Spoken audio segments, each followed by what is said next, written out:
দেশের ভেঙে পড়া অর্থনীতিকে মজবুত করতে হলে আমাদের চিন্তায় মৌলিক পরিবর্তন আনতে হবে। আমি বরাবরই বলে এসেছি, এদেশের নদী ও বিশাল সমুদ্র আমাদের মূল্যবান সম্পদ।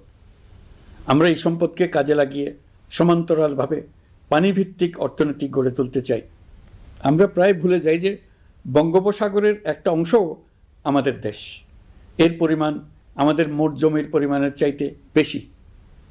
আমরা প্রায় সবসময় জমিভিত্তিক আমাদের অর্ধেক দেশ নিয়ে মাথা ঘামাই, বাকি পানিভিত্তিক অর্ধেক দেশকে হিসাবেই ধরি না, কারণ আমরা ওই অংশে বসবাস করি না। আমরা তো হাওর বাওরেও বসবাস করি না, তাই বলে তো তাকে হিসাবের বাইরে রাখেন। এখন থেকে আমাদের অংশের বঙ্গোপসাগরকে আমরা আমাদের দেশের মূল্যবান অংশ, এই কথা সবসময় মাথায় রেখে অগ্রসর হব। এই অংশের পানির উপর দিয়ে দেশ বিদেশের সঙ্গে আমরা বাণিজ্য করব, তার মাধ্যমে আমরা পুরো পৃথিবীকে আমাদের প্রতিবেশী বানাবো। এই পানির মধ্যে আছে অফুরন্ত সম্পদ, মৎস্য সম্পদ, যা প্রতি বছর ফসল দেয়।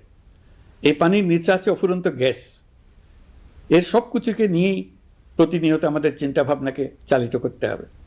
বর্তমান সরকার চট্টগ্রাম বন্দর ব্যবস্থাপনাকে নতুন করে সাজানোর উদ্যোগ নিয়েছে। সরকার সম্প্রতি বাংলাদেশ নৌবাহিনী পরিচালিত ড্রাই ডক লিমিটেডকে নিউ মেরিন টার্মিনাল কন্টেইনার হ্যান্ডলিংয়ের দায়িত্ব দিয়েছে। তারা কাজ শুরু করা মাত্রই কিছু ইতিবাচক পরিবর্তন এসছে।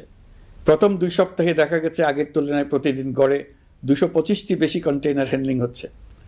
এই বন্দরকে আধুনিকভাবে গড়ে তোলা গেলে তা শুধু বাংলাদেশের অর্থনীতিতেই ভূমিকা রাখবে না, নেপাল, ভুটান সহ পার্শ্ববর্তী অঞ্চলের অর্থনীতিতে ইতিবাচক ভূমিকা রাখতে সক্ষম হবে।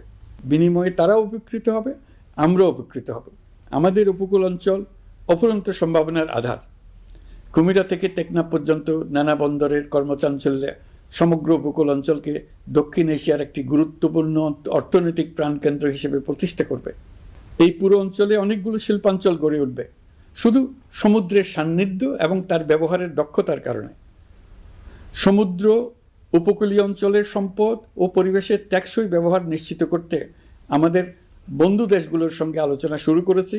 তারা উৎসাহ সহকারে সাড়া দিয়েছেন। গভীর সমুদ্রকে আমরা এখনও আমাদের কল্যাণে কাজে লাগাতে পারিনি। একে কেন্দ্র করে আমরা মাছ পালন, আহরণ ও প্রক্রিয়াজাতকরণের শিল্প গড়ে তুলতে কাজ শুরু করেছি। এতে করে লক্ষ লক্ষ মানুষের কর্মসংস্থান হবে, আমাদের অর্থনীতি নতুন শক্তিতে বলীয়ান হবে।